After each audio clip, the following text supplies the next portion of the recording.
जय श्री कृष्ण। मैं SM कथूरिया आप सबका वैदिक प्रेडिक्ट में स्वागत करता हूं। सबसे पहले आपसे रिक्वेस्ट है कि आज जो हम त्रासदी से गुजर रहे हैं इससे अपने आप को सुरक्षित रखें, अपने परिवार को सुरक्षित रखें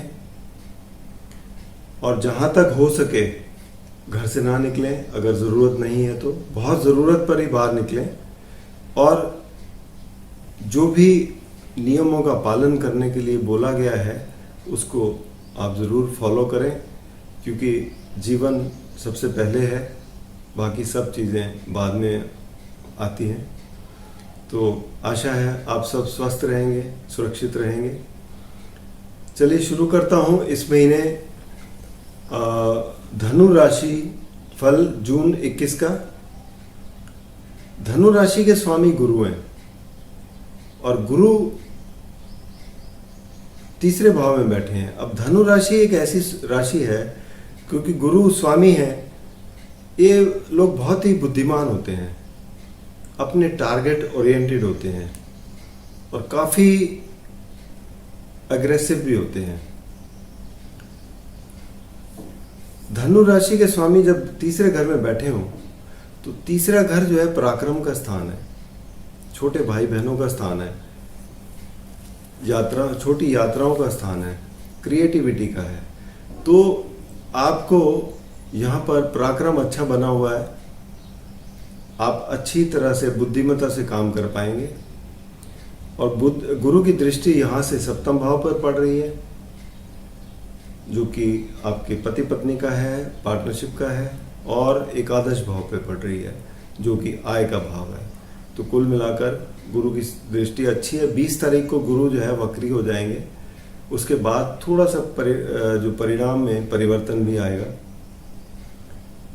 धन भाव की बात करें तो यहाँ शनि बैठे हैं अपनी ही राशि में मकर में, लेकिन वक्री हैं। तो कोई बात नहीं, अपनी राशि में जब ग्रह बैठे होते हैं तो अच्छा ही परिणाम देते हैं। हाँ, ये बात ज़रूर है कि वक्री हैं, वक्री ग्रह हमेशा आपको इस बात पर प्रेरित करते हैं कि आप एक बार फिर से विचार कर लें जो फैसले लिए हैं, और आपके कोई रुके हुए धन है वो भी आपको प्राप्त हो सकते हैं। तो कुल मिलाकर स्थिति अच्छी बनी हुई है। तीसरे घर के स्वामी भी शनि ही हैं, तो शनि जो है अपनी ही राशि में है तो आपको अच्छे ही परिणाम मिलेंगे। चौथे घर जो कि मीन राशि है, गुरु ही स्वामी है और अपने से 12वें घर में बैठे हैं। तो यहाँ थोड़ा सा, क्योंकि राशि चौथे घर के स्वामी है और 12वें घर में बैठे हैं, तो यहाँ थोड़ा सा कमज़ोर स्थिति बन जाती है। तो यहाँ अगर आप कोई भी प्रॉपर्टी से संबंधित, वाहन से संबंधित कोई कार्य करने जा रहे हैं तो संभल कर चलें, अपनी जो भी ट्रांजैक्शन है उसको ध्यान से देखें और तभी आगे बढ़ें। पंचम भाव जो है वहाँ मेष राशि है और मंगल इसके स्वामी है। अब मंगल जो है वो सप्तम भाव में बैठे हैं, लेकिन 2 तारीख को ये अष्टम भाव में चले जाएंगे जो कि कर्क राशि है।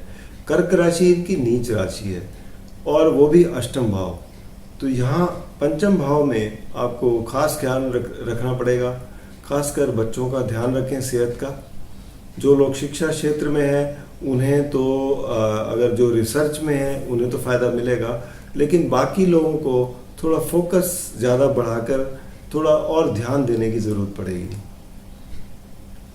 छठे भाव में जो कि वृषभ राशि है, राहु और सूर्य का ग्रहण योग बनने जा रहा है। सूर्य ग्रहण की तरफ जा रहे हैं, हालांकि आंशिक ग्रहण है भारत में, लेकिन फिर भी राहु और सूर्य छठे भाव में अच्छे परिणाम देते हैं, तो कोई चिंता की बात नहीं है।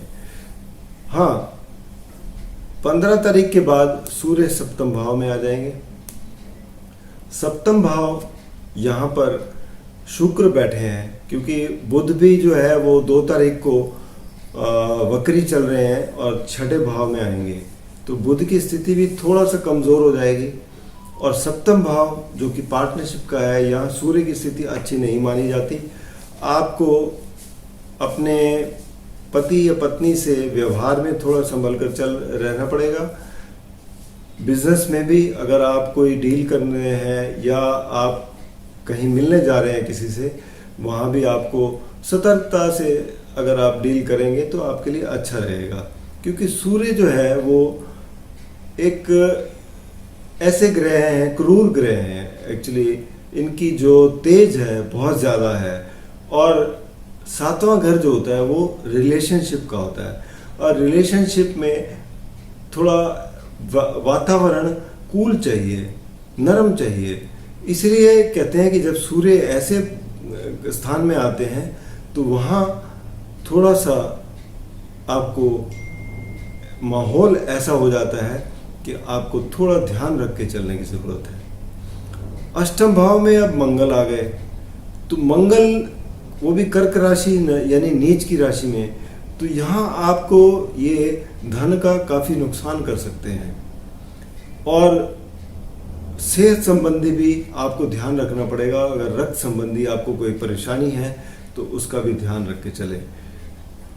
9वां भाव जो कि सूर्य की राशि है, सूर्य 6ठे भाव में 15 तारीख तक तो अच्छी पोजीशन में है, लेकिन 15 तारीख के बाद जब ये 7वें भाव में आएंगे तो वहाँ थोड़ा सा स्थिति कमज़ोर होती दिखाई दे रही है। तो आपके हो सकता है कामों में भी दिक्कत आए, तो इस बात का ध्यान रख के चलें। 10वें भाव की बात करें तो कार्य क्षेत्र का जो है वो बुध स्वामी है, और बुध जो है वो वक्री चल रहे हैं और 6ठे भाव में है। 6ठे भाव में बुध जो है वक्री है, तो यहाँ थोड़ा स्थिति कमज़ोर बन रही है। आप कार्य क्षेत्र में, इनका मतलब ये है कि आप बुद्धिमत्ता से काम करें, और जो भी आप कार्य कर रहे हैं उसमें आप थोड़ा सा एक बार फिर से रिव्यू कर लें कि आपने जो काम किए हैं उसमें कहीं कोई त्रुटि तो नहीं रह गई, कोई कमी तो नहीं रह गई, ताकि ये वक्री ग्रह जो है आपको इसी तरीके के परिणाम की तरफ प्रेरित करते हैं।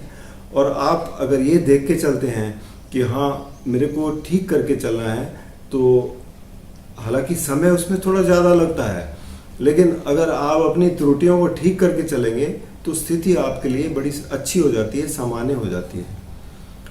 अब बात करें आपके आय भाव की, तो आय भाव के स्वामी शुक्र हैं, और शुक्र बैठे हैं वृषभ राशि में। तो वृषभ राशि में जो कि 6ठा भाव है, 7वें भाव में बैठे हैं शुक्र। 7वां भाव एक केंद्र स्थान है, और शुक्र जब यहाँ अकेले हैं अभी, तो उसके बाद शुक्र की स्थिति जो है यहाँ इसकी बुध की राशि में, मिथुन राशि में अच्छी है, तो आपको आय का लाभ होगा इस महीने, बहुत अच्छा लाभ होगा, कोई चिंता की बात नहीं है। हालांकि ठीक है, सूर्य जब नज़दीक आएंगे तब थोड़ा सा दिक्कत आएगी, वरना आपके लिए अच्छे ही परिणाम लेके आ रहे हैं।